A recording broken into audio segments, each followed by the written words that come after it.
Ben, thanks for joining. In advance, we talked about maybe starting out with a poem of your mom's. Yeah. Yeah, it's a poem titled More Light, appropriately for your podcast, that I stumbled upon in a book of poems that my family put together for my mom's memorial, which she passed away a couple of years ago, but we kind of put this together in memory of her 400 plus poems of her wonderful work. But I'll just start out by reading this poem. More Light. From our porch we watch the late June sky pale in that space between sunset and night. Days will shorten now, fans of light closing one by one, a celestial tea ceremony performed by all the heavenly geishas. This is the time I feel least deserving of this life, its cottonwood fluff, its blossoms, its vacation photographs, casual and relaxed as flip-flops. Whatever prompts subtraction of the light will add the dark embroidery of dream to heavy wool of winter nights. Porch furniture stacked, the cushions stored, you and I will accommodate, but not without another loss, a child growing out of the house, a parent, a friend, or house pet gone. In this solstice time we feel eternal, in effortless short-sleeved ease, in leafy greens and friendly barbecues. We own a sweet forgetfulness that leaves will fall, that sun will age our skin, and that this light is ours so briefly on this uncommon earth. That's really beautiful. Thank you. Thanks. Thanks for letting me read it. I wonder if you could talk about coming from a family of artists. Yeah, my mom was a poet, my dad a sculptor, and they actually in the end ended up teaching together at the same college for over 30 years, even teaching an artists and writers in collaboration course together, and then also pairing their work together, pairing my mom's poems with my dad's sculptures. So they had a lot of regional shows, around Michigan at the college where they taught, but also other places, and they published a number of little chap books, which are poetry books, but paired with images of my dad's work. So they would, when you were growing up, you would see them collaborate often on art. Yeah, I think they started doing it maybe when I was late in middle school, and sort of kind of chanced upon it. I believe my dad was making a sculpture and my mom was making a poem, and they were always showing each other's work and kind of giving each other mini critiques, just sort of as a daily ritual. Even over breakfast, my mom would read a snippet of what she was working on to my dad, and he would bring her into the studio and she would suggest titles. I believe the title suggestion sort of maybe even sparked it, like where words first started kind of entering into the mix of that collaboration. But I should ask my dad what the first piece ever was. I should know that, but I don't. And at what point did you realize that you were an artist? I feel blessed by the fact that I never even had to ask such a question. Like, I grew up literally in the basement of the house that I first grew up in. My dad had a huge art studio, and he would just bring me down there, and I would play with bits of clay or even pieces of wax. He was doing a lot of bronze sculpture back then, like really small scale little bronze pieces. And sometimes he would even like cast the things that I made out of wax into bronze for me. So there are a bunch of like funny little like weird mutant creatures and shapes on my parents' mantle back at my house, or above the kitchen sink, of things I probably made when I was like 7 years old, but that are bronze, which is pretty cool. it's pretty rare. Yeah. And then just growing up being somebody who was encouraged to read all the time and to write. I mean, later in middle school, I got really into literature. We were a big reading household, and I would write quite a bit of bad poetry myself and stories. And I think by the time I was in high school, it was definitely, I'm either going to become a novelist or I'm going to pursue visual arts. It was kind of one or the other, which is another funny thing because like so many people we meet here, in New York City are surprised to hear about even being, accepted as an artist, as a person. But, by your parents, who, because obviously people want to think, financially and everything else. But the fact that I was like torn between like, do I become a novelist or do I become like a visual artist? It's such a hilarious thing. Like, I don't want to let one of these two guys down. Like, it's like such a privileged, like hilarious place to come from, but very sweet. So it was kind of in our lifeblood. And my sister is now an art historian, so we were all sort of, and just kind of followed the similar pathways that also kind of branched out and intertwined with one another, I guess. To have that encouragement from an early age is really such a gift. I was lucky too in that way, that I had a family that really supported, and I think that's a big part of it. I think a lot of people, there's not a coincidence that I'm sure a lot of the artists that continue to make art came from families that were encouraging. Yeah, I agree. I think especially when you say continuing to make art, because there are so many people, and again, I don't want to cast like a giant wide net, but you've worked as an art handler and as a preparator in the city, and you've seen people come and go with big dreams of showing their art and making it, so to speak, in the city. But if you have, not even that your parents need to be creative types, but if you're kind of brought up by your parents or by a community or by supporters or friends who all sort of dig just the idea of living creatively as a way of life, then if that gets etched into you at an early age, that's pretty cool, I think. Yeah, it's true.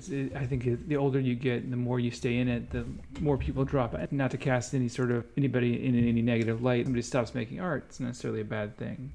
Yeah, and the art is just, paintings, sculptures, prints, whatever, writing, all of that stuff. It doesn't matter. You can garden, you can do whatever, or just your basic, I think, right as a human is to be creative, and what it means to be a human is to be creative. So we have these kind of like hierarchical, different plateaus of that, whether it be acting or all, entertainment and obviously money making things, but. I guess I was just taught just in my daily life just to have a little creative act, just even once during a day is like such a beautiful, sweet little thing, and just becomes like breathing after a while. That it's just natural. Like that's just what you do. You're always like, whether that's like baking a loaf of bread or making a good meal or something, or I just think it's a universal thing that we get too haughty about, and us people who live in like New York or LA who are pursuing the artist's lifestyle or whatever. But it's really like just for everybody. Yeah, it's there for anybody whenever. It's always available. But I definitely think that you can differentiate between making objects that don't have a necessary like a utility. Yes. Yeah. I agree. It's weird. It's like definitely like a strange like thing to do, and especially when you're doing that and not and again, so this goes back to maybe diss on me a little bit, like, or not a diss, but like I'm creating these objects that don't, and filling this studio with them, and they do get to go out into the world occasionally, and that's really nice. But I do analyze that, like how much of this is just in this vacuum just for me, but. And I'd say, well, a lot of it is, and maybe that's fine, and maybe that's part of my spiritual practice of just I need to commune with material in this certain way, and kind of digest the way I, see the world, and kind of have these things kind of come out of me, from the thing, a lot of different influences, which I'm sure we'll get into, but. So I sometimes do feel bad about it, though. I guess. I don't think you should. But I would really like to get them. I love nothing better than to get one of my paintings or one of my sculptures into someone's home and have them live with it for years and years and years. And I have a number of situations that are like that, and where people have really lived with a piece, and I feel like that's when the piece really has a life to it. I should say that we have the privilege right now. I have the privilege of being in your studio, and so I have it's nice that I get to see all your work in this context and see and sort of trace a lot of the trajectories that I've seen you work with over the years. Yeah. No, it's been great. I mean, to have an art buddy that's can bear witness to that over the years. I think you and I both have done that for each other. The listener will glean from this conversation that we're both friends, but also studio mates and housemates. And so we've talked from time to time how cool it is that we can just pop into each other's studios just for like the briefest moment to see a little slight change or something. So you can really witness. It's like the growth of a plant. You look away, but if you look every once in a while, like you see little growths, little things. But that's a privilege. Yeah. I'm glad that you mentioned that. That's like the growth of a plant, because I'm looking at your work right now, and it does strike me that there is like a plant-like quality. Like we've talked about your work being rhizomic in the way that it's not necessarily like one idea leads to another idea, and that leads to something else. But even the structures in the paintings, it's like I feel like you're kind of like a gardener in a sense. Yeah. I feel that way too. The little sculptural forms are kind of like the fruit. And also, a lot of it, I'm craning my neck looking around as well, but comes from early influences of like tide pool life. And I grew up, my parents were both college professors, and they would bring us to Ireland from time to time with groups of students on the study abroad program. My parents really geeked to sign up for this thing when they were in their like late 30s, or maybe even 40s, I guess.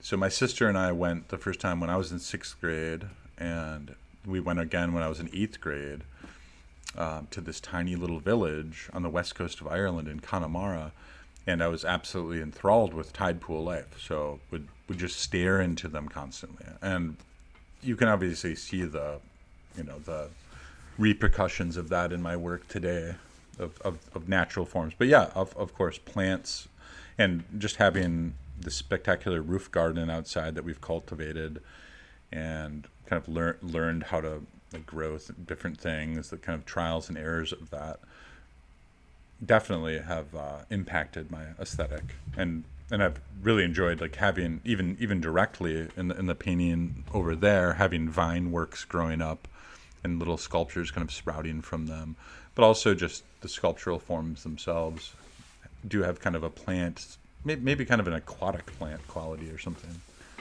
Well, in the tide pools, what was it in the tide pools that was fascinating? Was it like that you could discover something new, something almost alien? Yeah, well, it's this, and again, this goes into the way I work as well, but this kind of idea of like worlds within worlds within worlds, like a little pocket universe, all these little pocket universes overlapping,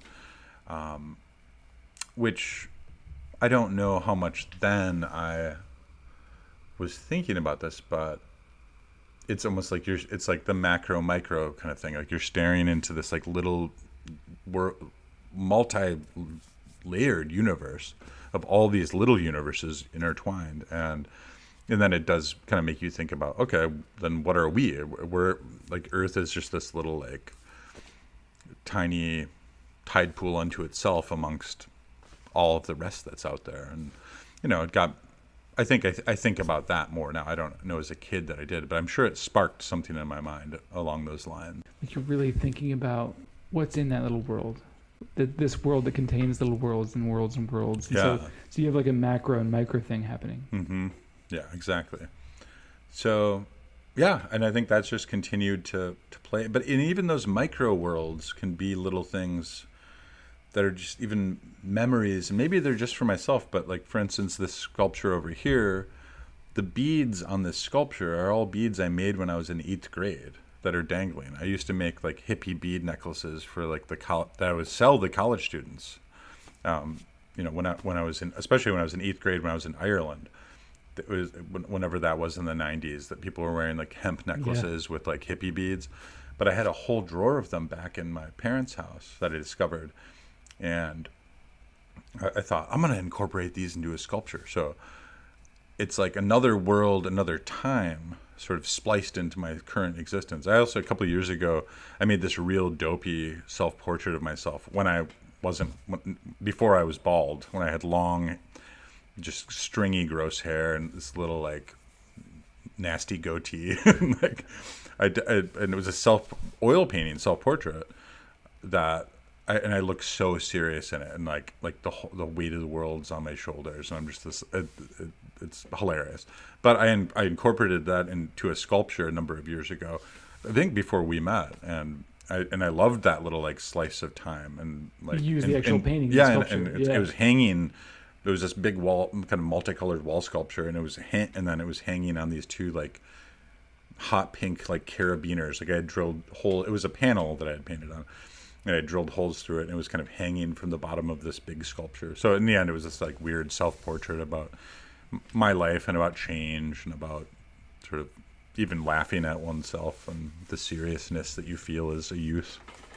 There was another painting you did not too long ago. There was a self-portrait with all these objects that are big parts of your life, right?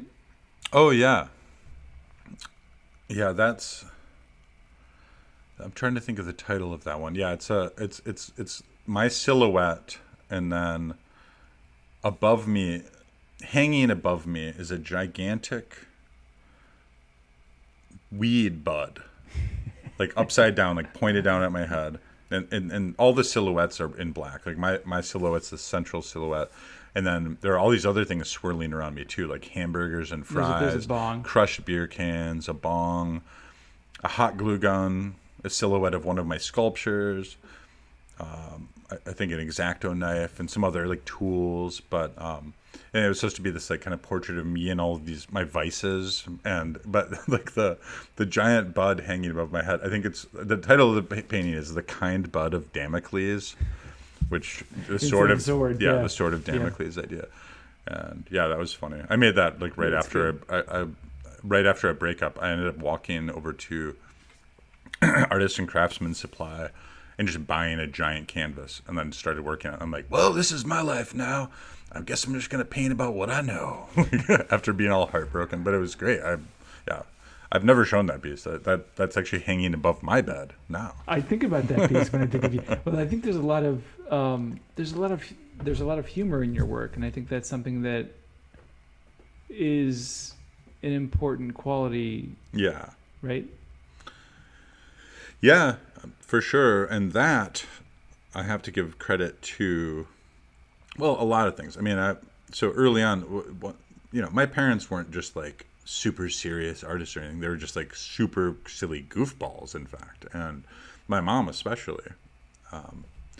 My dad always claimed to have kind of a drier humor, though he is pretty silly.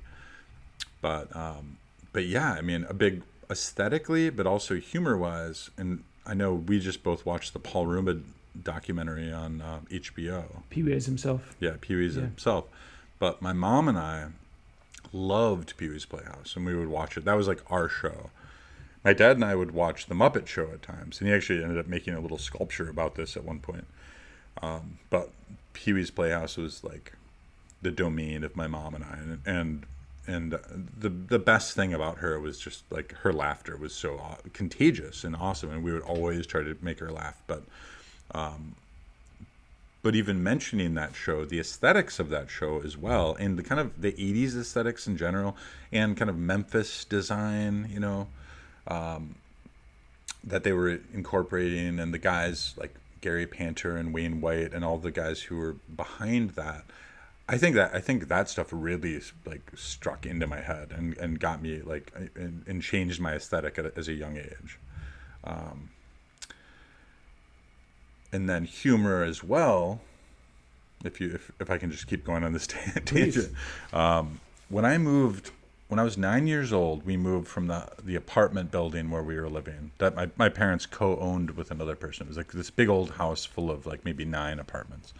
But we moved to this neighborhood near the college where they taught, and moved onto the street that was run by this absolute like cartel of like thuggish kids who just ran it like mafia style. But ran it in like such a weird way. Like the two older kids on the block, Parker and James, who now are my really good friends, would, when I first moved there, there would be all the kids, the little kids on the block up on their porch, all with like markers in hand, like coloring in these comic books that these guys would draw. And one of the guys' moms worked for a printing press, so she would like kind of print off their comic books or like photocopying them on the sly. Excuse me. And they would have all these kids paying a quarter to go onto the porch to hang out with them, just to be put into labor to color these in. And then they were selling these very same comic books to these kids and to other kids around the block. And at one point, like Parker had like money printed with his own face on it, literally as like a 13-year-old. Like they were just like weirdo, two awesome weirdo kids who just like were allowed to do whatever they wanted. And while my parents were, fairly liberal, I still was raised in kind of a somewhat conservative Christian household at first. I think everyone lightened up a bit throughout the years. But when I first moved to that street, I was like aghast at these like young kids like running this like crazy like scheme. And it was, but anyway, I became really good friends with those guys throughout the years, and we would make movies. We ended up in high school having our own magazine. It was kind of a satirical magazine, kind of like The Onion. And those guys really sort of were just so hilarious and irreverent that I really caught the bug of that side of myself from those dudes, and I owe a lot of my humor to those guys to this day, and just wild creativity. We would make movies, we would write our own scripts. We had little kids like in these movies. I mean, today people would be like, "What the heck are you guys doing? It's insane." But I remember one of the first block parties I ever went to. Parker and James had written this play that was like about like Pablo Escobar or something, and there was like in the play like this like 5-year-old was dressed in like a trench coat and walked up with like a suitcase full of plastic that broke open, and it was full of like plastic bags full of flour, but it was supposed to be cocaine. And all the parents on the street were like, "What the heck's going on with this crazy play?" Like, and I was like, "These guys are insane." But anyway, but you made videos later in life as well. Yeah, and then even that, the early video work with them, which many times was like redoing old movies. Like we would remake Batman, but with all of us in it and stuff like that. And then it transitioned to us writing other kind of funny, stupid things ourselves. But then, in graduate school, I got pretty heavily into video and animation. Animation a little bit after graduate school, but I think when I took this video class in grad school, it sort of propelled me back to those early days of Hampton Street and goofing off with these guys. And I was like, "Oh, I know how to do this. You just have to like ham it up for the camera." I mean, all of my videos were so super silly and weird and about sculptures that I was making, trying to transform me into different things, and But I owe a lot to that move on my parents' part to that street. But you were still making sculptures at that time in grad school.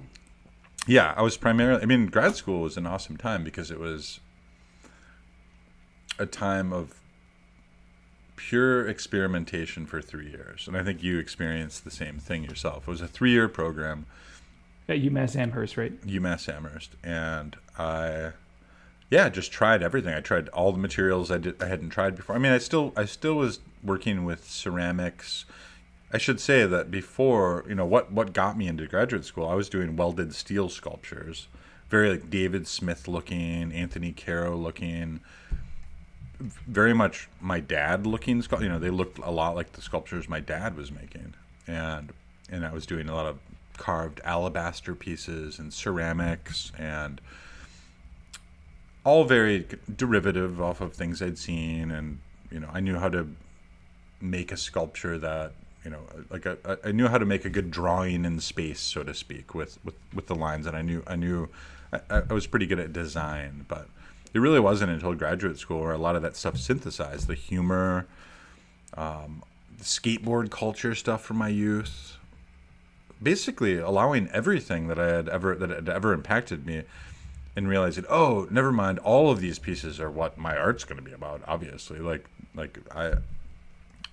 I don't know. I felt like I was late to the game with that realization when I was in graduate school. I was like, oh, that's what it's all about. And I feel like a few of my other contemporaries had already figured that out a little bit, but yeah, it was necessary for me. Yeah, same. Same. I feel like that's the time where you understand that it's really just about freedom. Yeah. Freedom to you and using everything that you know. And you develop, I guess, for lack of a better word, voice, if you will. Yeah. Develop a language. I mean, that's what I always tell when I was in graduate school. I did teach, and that was something that I was always taught by my parents about developing your own language. You have to, it's yours and yours alone, and everyone has that language. And I guess that goes back into the thing I was saying about the right of every human is being a creative. Like we all have our own specific language, quote unquote, that really is just your personality, and that's built on every experience you've ever had, every person you've ever met, all of these different like factors, and they make you uniquely you. And if you want to apply that to the creative arts in any way, you have to really tap into that and accept it. And it should just be effortless. I mean, it's who you are. So, but it can be hard for people to realize that and kind of tap into that, because it's intimidating to, I guess, go delve the depths of oneself sometimes. Yeah, I think so, and to really question it, and part of it's kind of a confidence thing too. It's like you I think you take it for granted if you've been making art for so long. It's, of course, you just make art, that's it. Yeah. But a lot of people might approach it with oh, I don't know, like feeling like they're doing something wrong. Yeah. Yeah, the idea. I mean, there are no mistakes. It doesn't matter. Like, who cares? Like, you mess up a canvas. Like, well, you can throw that canvas away, but you can also. I mean, I like it when I like mess something up, because I know I'm like, oh yes, it's another chance to to fix this, and this will give it some depth. I mean, it's like a human's life. Like every scar you have, even trauma that we carry, it's part of you. It's part of who you are, and I think a good art piece has that a sort of soul kind of imbued into it because of the process. And the process maybe is just like a metaphor for like a life lived, a process of making an art piece. What you might perceive as mistakes can be seen as opportunities, right? Yeah, if you choose it to be so. Yeah. What was the piece that was like every experience you ever had based off of a dream? Oh yeah, it's the piece called The Dream, which is right up there, which is, yeah, I was in Michigan. The piece consists of, for the listener, two little canvases side by side. It's a diptych kind of piece. One depicting this sort of mountain-like form that has all these little green sort of sculptural forms that are kind of interconnected inside of it. And above the mountain-like form is this glowing pink orb that's shooting sort of a laser or something down into the mountain, sort of illuminating all of these things inside this mountain.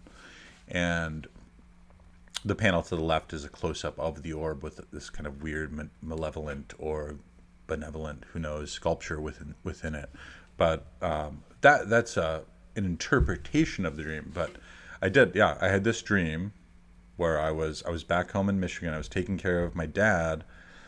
My mom was still alive. My dad had hurt his leg, so I was there to help out with my mom.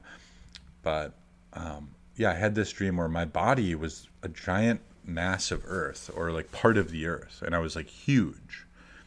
And this like liquid or this light or something struck into my body, and I was really part of the earth. I was like made of granite and made of like whatever earth materials, and the minute it touched me, everything inside of my body, the land, illuminated all at once, and I saw all these little like pictures and little flashes of everything I'd ever lived in my life, and they illuminated just for a minute. And for a minute, when I woke up at the start at that, and for a second, I knew everything was cool. I knew, or not everything was cool, but I was like, oh, I get it. I get exactly who I am and why.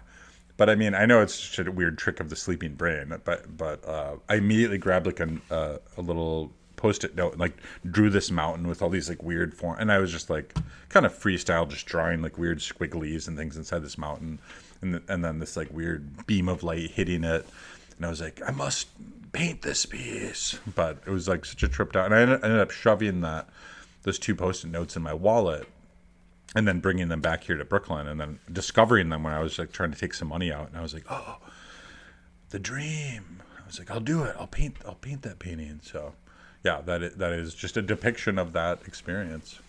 It's awesome. That's amazing. I love that you found a way to translate that experience into a painting, and it also reminds me of when my aunt was visiting, how we were in your studio, and she was asking if your work came from dreams.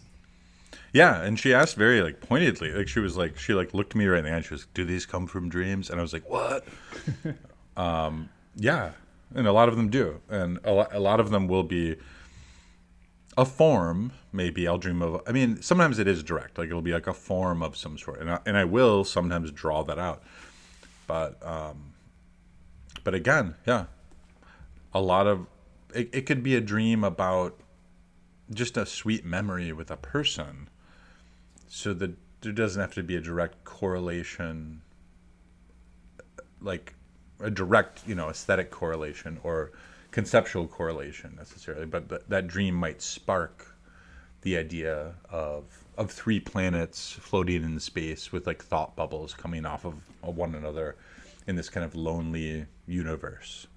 Maybe coming out of a sad conversation I had with somebody about the nature of truly connecting with humans or something like that. Like, and then which led to a dream that then led to that. But I just kind of allow it to flow and come where it will. I mean, it sounds like bonkers, but but that moment in which she was like, "Do these come from dreams?" sort of indicates that it's not. You're not in a bubble. You're not in a vacuum. So yeah, no. Yes, totally. Going back to that, the fact that she could sense that was really cool. Like that made me think like slightly, like, wait, maybe there is something weirdly cosmic going on here. I don't know. Because as you know, you and I always talk about it. We're like, is it just inside or is it from above? Like, are artists like lightning rods to some sort of greater forces, or in that kind of haughty manner, like, oh, I'm an artist, or are we? Is it just what I'm saying? Just a collection of every random event you've ever experienced, and person you've loved, and person you've disliked, and everything that makes your brain, and then it kind of, like dreams, kind of barfs itself back out of you and becomes these objects. But my answer to that question is, it's both things probably. I don't know. Yeah, or I don't know, and I don't mind not knowing. Yeah, it's part of the mystery. It's part of the beauty of it. Yeah. But I suspect that it's somewhere in between. Like these. Where's this stuff coming from? Just the fact, like everybody's personal way in which they view their reality tunnel in which they see the world, which I've talked about before, but like there's this guy Robert Anton Wilson who wrote the Illuminatus trilogy. He was a big weirdo writer in the 70s. He used to write for like Playboy, where there were still like science fiction tales in Playboy. He was a friend of like Timothy Leary, but his big thing, and I've read a lot of his like kooky works back in the day when I was like in my big conspiracy theory like style back in like the late 90s. But he wrote about reality tunnels, and every time you experience a new thing, it adds a new facet. It's almost like a kaleidoscope through which you view the world. So a new friend you meet, a person of a different race or religion, a person, those things are the biggest ones that expand your reality tunnel, where it's completely an unexpected, novel thing happening in your life. Grief, loss as well. And he in his philosophy, he really stressed like broadening your reality tunnel by actually looking, like he was like, you don't like you hate Fox News, like watch Fox News or something like that, which maybe that's not a good example, because I would say don't watch any news right now for a while maybe, but to add another facet, to add to expand, because we all think we know everything, but we're just in today's day and age, obviously that's the biggest problem. Like we're all in these like echo chambers of our own thing. If you could actually like bust out of these tiny chambers and see things in a broader way, then again, easier said than done, but that's just been my philosophy for a long time. And that's why I love meeting new people and I love hearing their stories. And almost selfishly, I like hearing stories because I do feel like it broadens me as a human, and it makes my life richer, and hopefully makes me treat others better. Yeah, and it feeds into your practice too. So it's all connected. Yeah. All the stuff. Yeah, I think so. And it's, and you can see around my studio here, there's like weird things, like on the shelf there's like a Pee Wee Herman doll next to a weird sculpture my friend made of like Jim Carrey, the mask, like his head on that back shelf next to my paternal and maternal grandparents' photo. Like just like weird. I love that sculpture with the fruit. Yeah. You're using like fake fruit, right? Yeah, like and some stuff is just serendipitous. I mean, I found all that fruit, that fake fruit, when I was moving out of one of my studios years ago, and I was like, well, I guess I got to use you in something. And yeah, that's kind of a weird one-off because it's like I found like recognizable objects like merging into my like weird like aesthetic of like weird colorful worms. And I really enjoy that. It's refreshing though, but they are serious, but they have this lightness too. Well, I wonder if you could talk about the piece that you suspect got you into Skowhegan, the pizza. Oh yeah. Which I found, yeah, I guess that is the piece that they really liked. They told me once I was in there, but yeah, it was this maybe 5 foot tall, very skinny pyramid form that had, and the outside of the pyramid form was made of this. And again, this came because I got this material from Pace Gallery where I work. I was installing a faux tin ceiling, those tin ceilings that are all around New York, and this stuff is just printed like molded plastic, but I had a bunch of it that I brought back from the gallery, so I ended up making this kind of pyramidal shape out of that material. I think out of wood, and then with that material first, just kind of randomly, and then I had some other like rods kind of coming off that, and I ended up making this giant purple glittery pizza with like, I think it was darker kind of black glitter pepperoni slices on it, and then as if a ghost hand was pulling a slice of pizza up, there was a single slice of pizza elevated about 2 feet above that pizza, suspended on cheese, on the stretched cheese, which was really, rods and various things I had put in there. So it looked like this like strange like offering to the gods, and then this like God was like, thank you, and taking a slice of pizza. And I think it was called, it's either called What I Have to Offer or Offering, like one of those two. And that was just kind of like I was like, this is funny and weird. I don't know. I was doing a lot of weird interdimensional things then. Another sculpture that went the way of a friend years ago was this giant set of arms, like gorilla style arms that were really thick and matted with this faux fur, that were just coming straight out of a wall, like holding a gigantic sandwich, as if like there was some interdimensional being that had actually accidentally slipped into our space through the wall.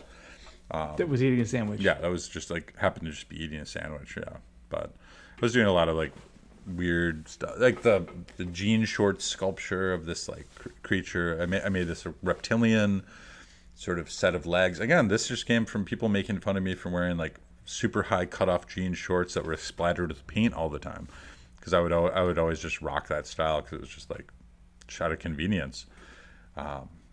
And I was like, all right, I'm gonna make a self-portrait about this, and I made this like weird, from the waist down, sort of these tiled reptilian legs that were spray painted greens, and then they were wearing a pair of my jean shorts, which later became a part of other sculptures and recycled into a lot of the mobiles and things that I've shown, which is also a big part of my practice of recycling the work back into itself, or it was at least for a time.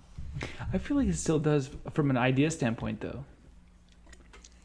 Yeah, For sure. Like each piece that I'm making definitely leads to the next piece. I mean, either aesthetically directly, or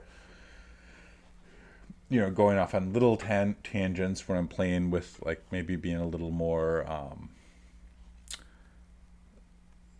simple, or just less like over the top complex. Like, for example, the nooks, that's been a feature in the work these past few years, where it's, maybe you could describe that, what that is. Yeah, just like the inset. Like, I mean, the first sculpture during the pandemic that I was working on was this piece, this tall piece here that I showed only once at the Pace Employee Art Show a number of years ago. But I made this geometric sculpture that, like, formed of a bunch of different geometric shapes kind of stacked on one another, and then I was making these smaller sort of echoes of that sculpture out of Sculpey clay, and kind of placing them on top of the sculpture and moving them around and seeing how they work. But they're really interrupting the surface. And I remember I was talking to my dad. He totally just gave me the idea. He was like, well, why don't you just have them in it then? And I was like, genius, I will. That's perfect. So it won't interrupt it. And also it echoes back to that, pocket universe thing that I already was playing with a bunch of sculptures. At that point, I was doing a lot of bigger sculptures that had smaller sculptures kind of on top of them, such as this other piece that I have here that we're looking at, which is this sort of dreamland. It's called like Sculpture Land, I believe, and it's kind of this weird rainbow sort of island that has all of these tiny little sculptures inhabiting the island. And all of these little sculptures on this form are real sculptures that are in this studio that you can see around you, but in miniature. So I was already playing with that. Sort of fed back into this piece. Yeah. Yeah. But to actually set them inside of something, so they wouldn't interrupt the surface, became intriguing to me. And I don't know why super initially, but even talking about tide pool life a second ago, like, kind of gets me. I'm like, oh, well, no, I do get that, because I've always, again, worlds within worlds, pocket universes. They almost have like a personality, and I see this in a lot. So we have basically those sculptures often, or in paintings too. They could be flat as well, but they almost have a kind of a character to them. Yeah, there's some like anthropomorphic stuff going on for sure. And again, that goes back to the plant and maybe ocean life things, but mixed with big time, at least for me, mixed with modernist sculpture, which I grew up seeing, all the time. My dad's heroes were a lot of these modern, not his contemporaries as much, which were the conceptual sculptors at the time in the 70s and 80s, but he was really, he just loved like Henry Moore and David Smith, and I think I mentioned Anthony Caro and stuff. And I remember the first time we would see a lot of art. We'd go to Chicago quite a bit. I'm from Grand Rapids, Michigan, but he would take groups of students to Chicago to see stuff all the time. But even the Grand Rapids Art Museum, I remember the first time I saw this giant hamburger sculpture, a soft hamburger sculpture that you could kind of take apart and play with, weirdly, by Klaus Oldenburg, was at the Grand Rapids Art Museum. And I was like blown away by it. And I thought it was the coolest thing ever. And so Oldenburg was a big influence early on too, for me. But I'm going all over the place with this description. But yeah. No, that's good. No, it's good. And I think I also... So maybe these are like Oldenburgian mixed with like Calder-esque kind of forms, like melted Calders or something. But they also feel like there's something alien about them. I'm looking at one in particular that's sort of like a longer vertical landscape type painting, almost like a tree-like structure with sculptural entities sort of embedded in the painting. They kind of vibrate. Since I was a little kid, I mean, I was always sculpting with clay on like a little micro level. And again, in this kind of micro, like little clay in my hand, this is a world unto itself kind of thing. And I would make little figurines, little creatures, and all this stuff. So I'm just still doing it. And And I don't know, am I imbuing them with some sort of quality because my intent is that? I don't know, but What are you thinking when you're making one of these? Are you thinking about something in particular, or are you just kind of like zoning out and you're making when you're sculpting one of these figures, if you will? yeah. Are you thinking about anything at all, or are you just sort of going with the flow? I think I'm just going on autopilot. I know you've put a lot of thought into various titles. As you're talking about your parents collaborating, I wonder if you've sort of taken some of that and if you think about that when you. Yeah, I do actually, and that's a good question because that's kind of the final like cherry on the sundae when I'm finishing a piece, when I'm like, if I can come up with a title, and again, I think it's in reverence to that relationship between my folks. With the, I'm not pairing poetry with my sculpture, but if I can have a little bit of a poetic title that can help the viewer either kind of step into the piece more or kind of get into my mindset just a little bit more. And I never know, but I can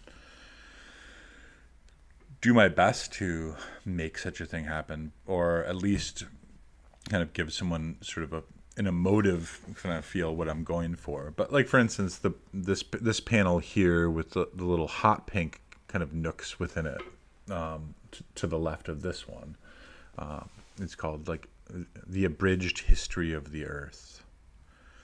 And I think I titled that because it kind of reminded me of some sort of maybe alien artifact that we had somehow stumbled across that and then I kind of hinted at language with how I was putting those little recessed areas into it, and maybe some sort of cosmological kind of movement of stars in space, or maybe flight patterns or something like that. So I titled it The Abridged History of the Earth, kind of in a haughty and like way, which a lot of which it's supposed to be kind of funny, but and then I mean, the piece I was just describing earlier about that encompasses all these little tiny maquettes of my other sculptures that I had made is just called Sculpture Land. So it's like, that's whatever, it's Sculpture Land. Like there, but then the big piece that I was talking about earlier, this larger one where I first did the inset nooks, is called The Rocks and Stones Themselves Would Start to Sing. And that comes from the Bible. That comes from, specifically for me, came from listening to Jesus Christ Superstar, because I listen to musicals occasionally when I'm in the studio. And I might get it wrong a little bit, but when I think it's when the Pharisees are complaining that people are cheering for Jesus when he's coming in and coming into the city triumphantly, he says, well, if every one of their mouths were hushed, the rocks and stones themselves would start to sing. And then I kind of looked deeper into that, and it's been a while, so I'm sorry if I'm going to get some of this wrong, but I looked into like early, like Jewish, like Torah kind of lore about the beginnings of the earth and the creation story. And there are like a lot of Kabbalistic kind of ideas about matter itself being like waiting to be woken up by God, almost as if matter itself has a consciousness.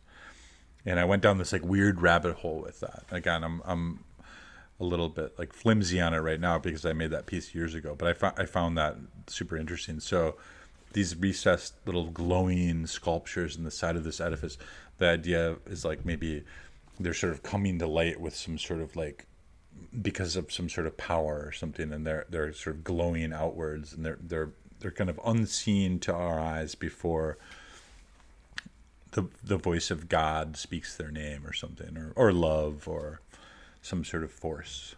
That makes a lot of sense, especially as we were talking about in the context of these figures or entities or whatever they are, like the sculptures. I see them as having a kind of a consciousness. Mm-hmm. Yeah, and different, and again, when I'm doing that, when I'm making a whole bunch of those, for instance, on the piece that you're referencing, which is sort of a tree-like panel. This is a flat, a sculpture, a painting sculpture or something. But when I'm making multiple little sculptures that are all going to be very different but somewhat related, I am thinking about them as like separate little personalities. So I guess that goes back to your other question. It's not just, I'm not on autopilot. I'm looking at the other ones I've made and I'm like, oh, how can I riff off of that shape with this one? And this, the cousin of this one is this one, and the brother of this one is this one. And again, going back to like the rhizomic kind of outgrowth, they all sort of inform one another, and every decision I'm making is informed by this last decision. And it's just really getting into the flow. It's like what true flow state kind of is when you're in it. You know, when you're making something and you're just like fully confident in intuition. You know, that's the name of the game for me, and that's the way I was raised. My parents both were big on intuition. Like, follow your intuition. You are plugged into something. You're plugged into yourself. Maybe you're plugged into something bigger, but follow that voice. Follow that language that is only yours. I could picture you look like having with a piece of clay and just non-verbally asking, "Who are you?" Yeah. I've written some funny sci-fi stories like that. I've dabbled in writing a little bit, but they're just like not good. But there was one about this sculpture that this guy made, and he was like so heartbroken and going through so much rough stuff that he ended up imbuing it with this like kind of a soft like proto soul, and it was kind of aware of itself, and then it went through its like life journey of being shown at different galleries and critics like slandering it, and it was just this like weird, I don't know. Did it take it personally? Yeah, it was slightly pissed off. It didn't really know what it was, which was also kind of funny. But I should dabble more in that again. Maybe I'll write again at some point. But I have such a reverence, because my mom was a writer, to writers, that, you know, I look at the schlock that I've written, you know, and I'm like, well, I don't do it every day. If you're a writer, you got to do it every day. You got to be like really committed. And same thing with music. You know, I dabble in music occasionally. I like making up silly songs and playing my guitar. But I don't know. At a certain point for me, it was just like choosing. Like, I'm gonna really focus, and maybe that's just this point in my life. I'm sure I'll move on to like other things within arts, within the arts, but also just other activities that scratch the itch. But I just am enjoying the journey that I'm on right now, for sure. Speaking of writing, we've talked a lot. We've exchanged a lot of sci-fi books, and I feel like we have to talk a little bit about some of those books. Some books that have been influential. Yeah, I mean, I was reading a lot of like Asimov and stuff as a kid too, which I know you were. And I remember the book by Asimov called Bicentennial Man, or it became Bicentennial Man, which is a really bad movie with Robin Williams. Yeah. What was it originally called? It might have been called, I forget. But I remember my dad read that to me when I was a kid. My dad would read to me every night until I was probably far too old, until I was like 7th grade, like sometimes. Like just for old times, like, but he would read like sci-fi. He would read, you know, all the Narnia books, which again, those are very influential. And Lord of the Rings, you know, all of those books were read to me as a kid, and then I went ahead and, you know, in middle school and high school reread a lot of those books, and then my mom was, you know, a literature major and an MFA, so then she was like having me read all of like everything by Hemingway, everything by Steinbeck, everything by Fitzgerald, everything by all these like great writers. So I read a ton of that stuff all through high school, and then got into like Carlos Castaneda and like weird like druggy trippy things, and this guy Robert Anton Wilson that I was talking about. So yeah, reading has always been a big influence for sure, if we're talking about that reality tunnel influence that shapes the mind of a person who would make an art piece at all.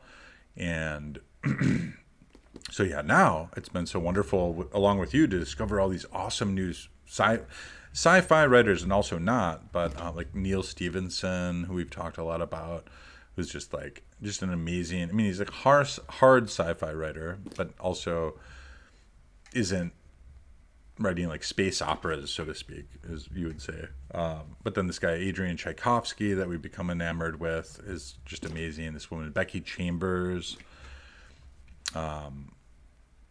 just yeah. I mean, I don't know why I'm just addicted to this stuff.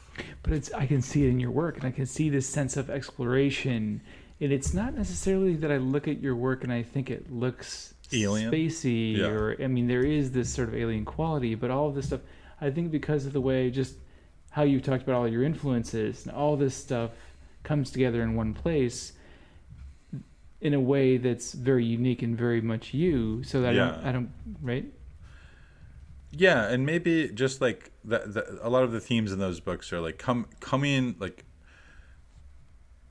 Earth people or humans coming into contact with life that they can't really discern or understand, and trying to sort of stack themselves up against it to understand it and stuff. But then in the end, kind of having to just let that go, and encountering these new ways of thinking and new biological ways of life, and allowing them to just kind of be exactly what they are, and in sort of a hopeful way. So yeah, I mean, maybe some of that has bled into these pieces as like conceptually, as far as like, I don't want them to be like malevolent, like weird alien zones that are like, I want them to be a little like kind of friendly zones that you're welcome to enter and walk through.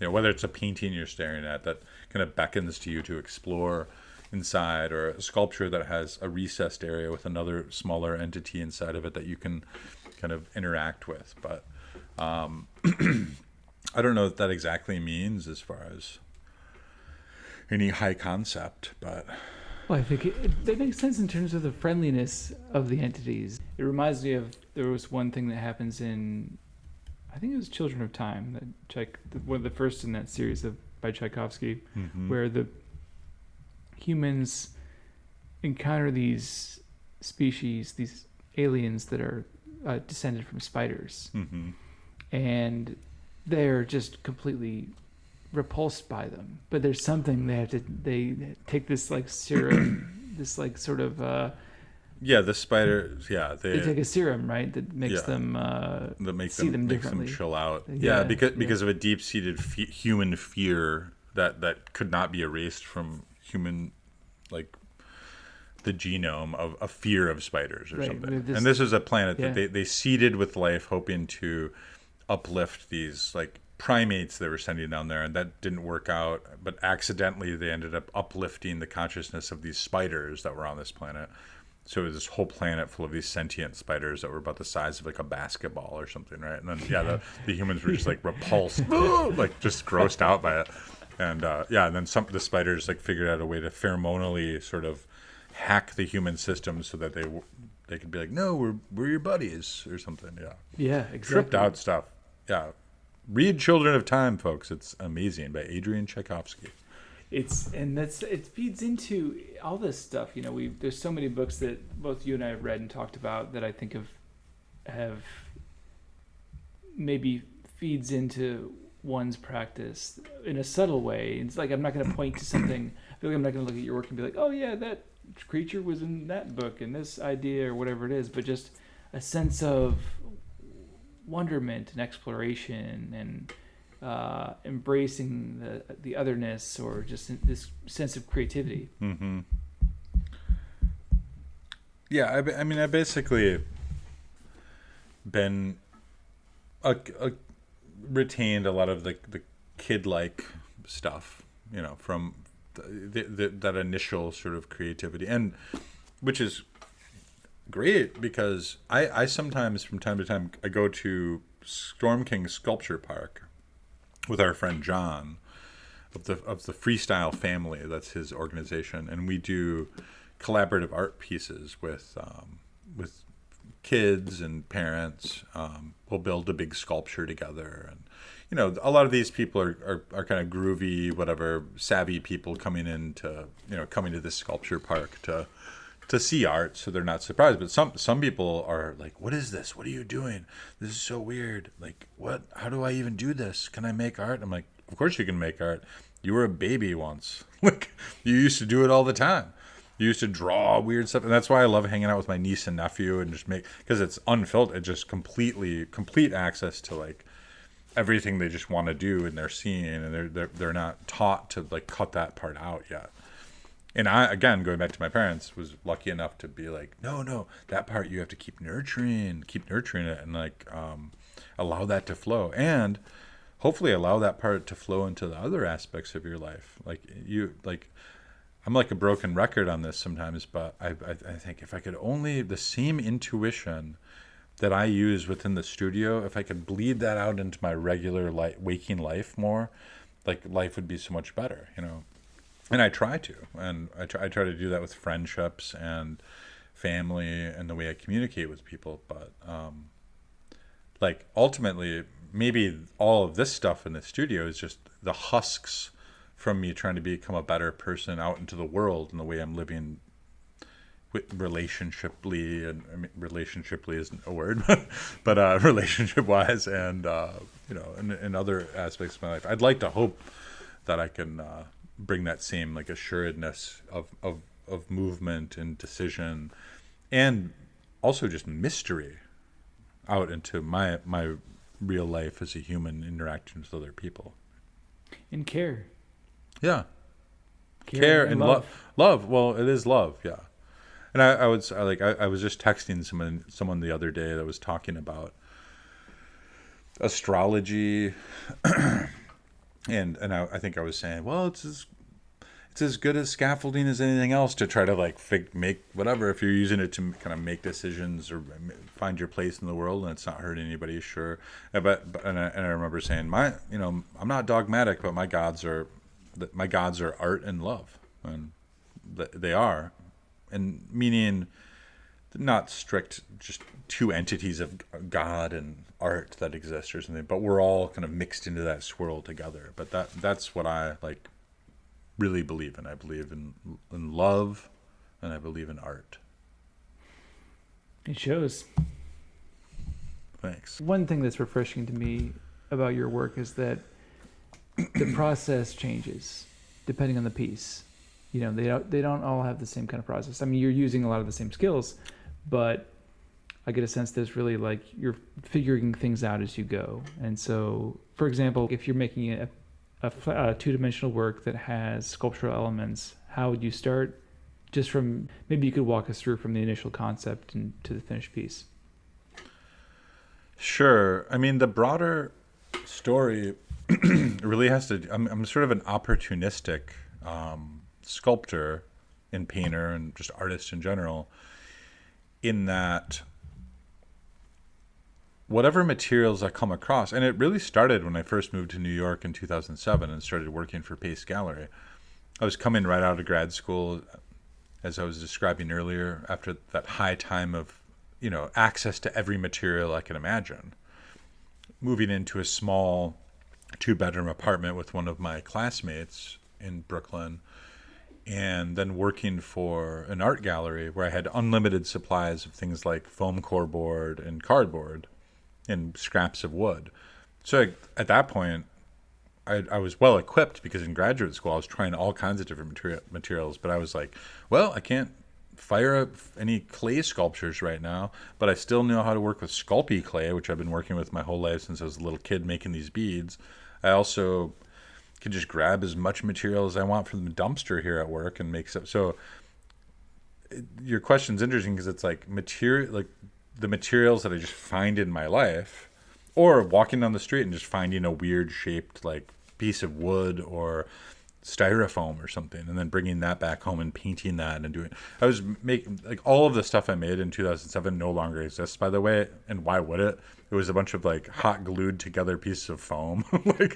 But so what I have in my possession, or if I get a windfall, like someone's like, I'm throwing away all these canvases, do you want them? I'm like, sure.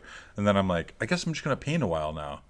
So I kind of just pay attention to like whatever, or just turning whatever's in front of me into art at all times.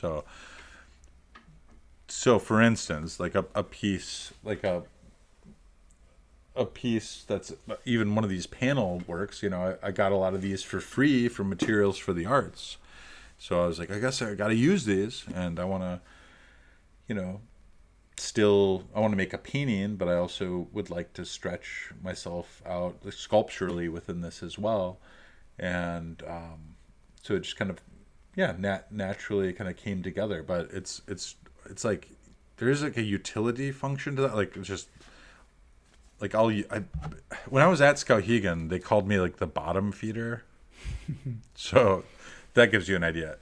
Everyone was spending tons of money buying like expensive wood and stuff, and in the wood shop where my studio is near the wood shop, there would be, one woman was making a boat and a boat form, or maybe even a functional boat. There were some other people just buying wood to make sculptures and stuff. But I would just go over there and always look in the garbage and just pull out the scraps of wood. And I was just making all of my sculptures at Skowhegan out of the wood and scraps that they had. And also like canvas scraps from the painters. So I was just like walking around, just going from trash can to trash can. And that's how I made all the work there, really. I mean, I brought a lot of paint and stuff like that with me, but I just kind of like freestyled it. And then in the end, I ended up making like a sci-fi comedy musical while I was there. That was actually the last a video piece I ever made. Yeah, has never been seen. It was seen at Skowhegan, but never seen anywhere else. So really, a lot of the materials come from just opportunity, what you have access to. Yeah, and then also to get back to your question, I don't have a step-by-step kind of engineered plan. I have it in my mind. I'm like, well, I know after I do this stage, I should probably put this 3D element on first before I gesso the whole thing, before I do this. So I mean, but that just comes secondhand now. So I don't like draw things out step by step how I'm going to do it. And I like to play with that balance, or the degrees in which I know what's going to happen. I try to keep the mystery there as much as possible. Like as far as like, I don't know what color scheme I'm going to use for this final step. And I try to not know that in advance, so that it can be kind of a surprise. In a way, like, this is all like entertainment for me as well. And just like, I want to keep it like entertaining and, and like fun for myself. So to have something fully planned out just would kill it for me. And different artists work differently. And for a lot of artists, like the planning it out is obviously totally a part of the art.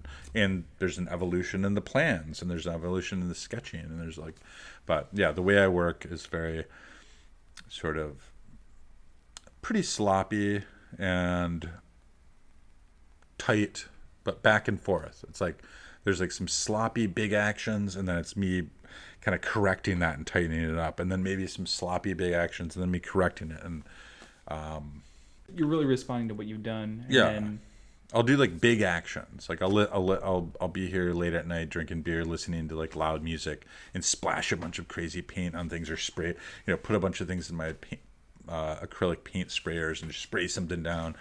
And then the next day be like, oh boy, what have I done? All right, buddy. And then correct, in quotes, that by like tightening up some areas, but but it's not correcting it. Like it's that going overboard in one way, then going overboard in another way, and then going less overboard, and then less, and then less, and then slowly kind of coming to the pinnacle of finishing the piece, maybe. I don't know. It's a weird feeling thing. Like surfing. Yeah. Exactly. Riding the wave.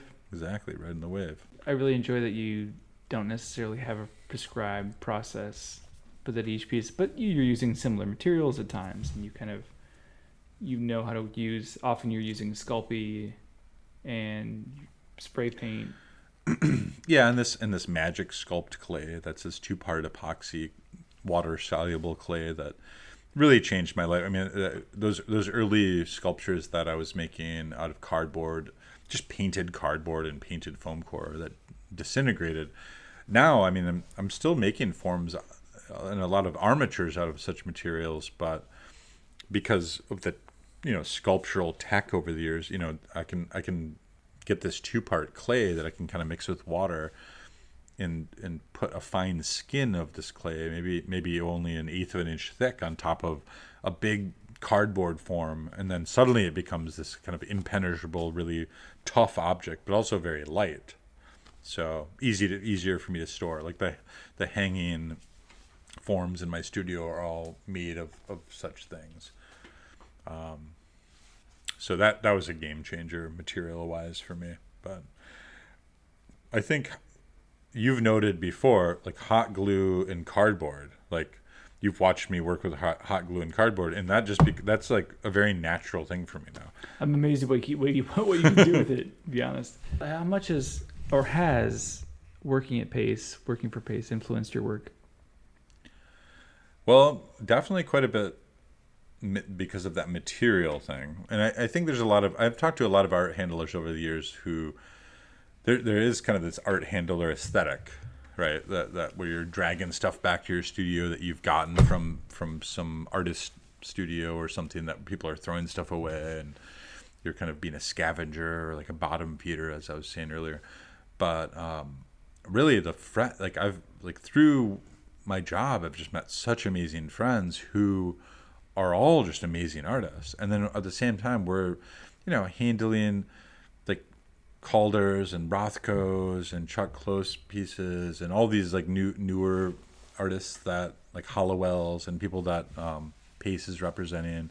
Lucas Samaras, whose work you and I recently dealt with a huge amount of his work, and to see a whole like wonderful life's collection of work all at once, it's a privilege that you take for granted. But that stuff, being inundated with all of that visual stuff, meeting Oldenburg, hanging out with him a bunch of times, we're like my second day at Pace, my friend Justin and I were crawling around inside of these giant stuffed columns, these huge soft sculptures of his, and he wanted to save the material, the canvas on the outside, but it had all this cotton batting. So we were crawling around inside of these things while he was sitting on this folding chair, just kind of casually telling us about the history of showing this piece. Like, I first made this in 19 whatever, and blah, blah, and we're both just geeking out because we're new hires at Pace Gallery. We're hanging out with Klaus Oldenburg,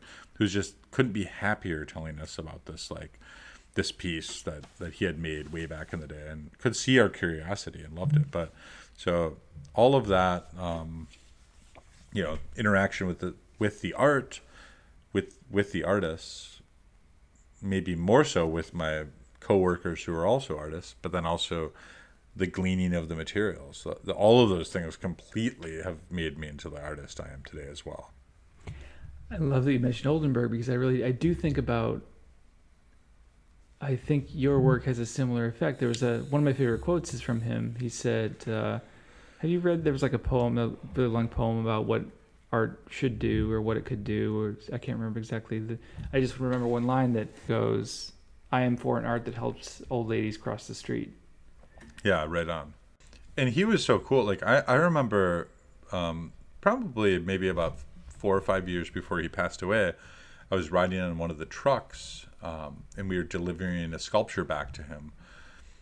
It was a little like maquette of one of his like other sculptures, and we brought it to his studio and uncrated it. It was a slat crate, so it was basically just sort of a rough frame kind of holding this piece.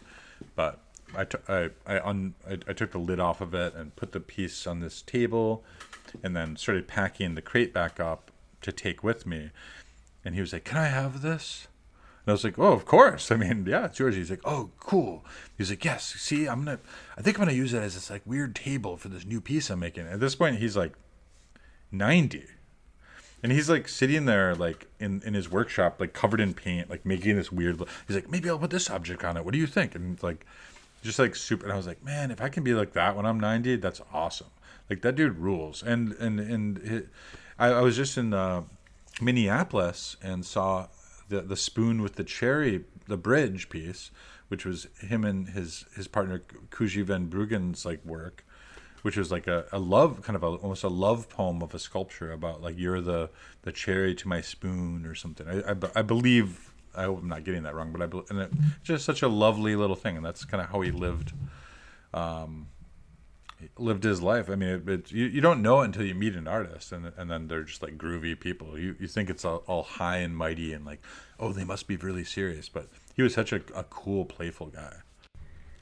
And it'd be such a drag to learn he was like a jerk or something, because his work is so playful and beautiful and fun and whimsical, that I'm glad that does seem to synchronize, I think when artists are unhappy and surly and they take it too seriously, it's like you're missing the point. And I think in your life, watching the way that you live your life, the way that you have these beautiful friendships and very strong connections and social relationships, and just the way you sort of navigate the world in a very free way reflects in your art, and your art reflects in your life. And I think in a way that really you're doing something right. That's what I'm saying. Oh man, thank you so much. I really appreciate it. Yeah, I'm just trying to do right by my my parents and the kind of tradition and trajectory that I've been kind of launched into, and I really do think that has to be based in love ultimately. And I love people, and I love people's stories, and I love learning more and more and more and more about the world that we live in. And I mean, it's a wonderful but also tragic and chaotic place. And I don't want to just exist in a vacuum here, making these little things and hiding away, but I want to be out in the world and interacting with people and bringing those little snippets of stories and little snippets of love back into my studio, and really kind of sit with that and allow that to kind of permeate the work. And then hopefully get the work out there so it can kind of reflect that back out into the world itself. Indeed. Well, thank you. And thank you again for meeting today. Oh, it's been my pleasure, Dan. Thank you. So is there anything else you'd like to add before we go? No, I mean, I've had, yeah, I'll add that I feel I've had a very blessed, I would say, summer. I can use that word. I feel just very happy with the garden, the art. I showed in a little show upstate in Millbrook, New York, and that was just such a wonderful little experience. Saw a lot of friends work upstate. I have a couple pieces at the Pensacola Museum of Art that are going to be up there until January, I believe. And yeah, it just I can't complain. It's just been nice to like get a few things out there into the world, hang out with my friends, talk about art, hang out with my family quite a bit, and yeah, I'm just trying to like really enjoy just being a simple man, a simple art man. We'll keep doing it. I greatly appreciate your work and your friendship. Yeah, right back at you, buddy. I mean, it's a pleasure to see your work grow and evolve all these years that we've been in this same groovy studio. So again, very, very privileged to be in your life, brother. So thank you. Thank you for that. We're like plants in the same garden. Yeah, exactly.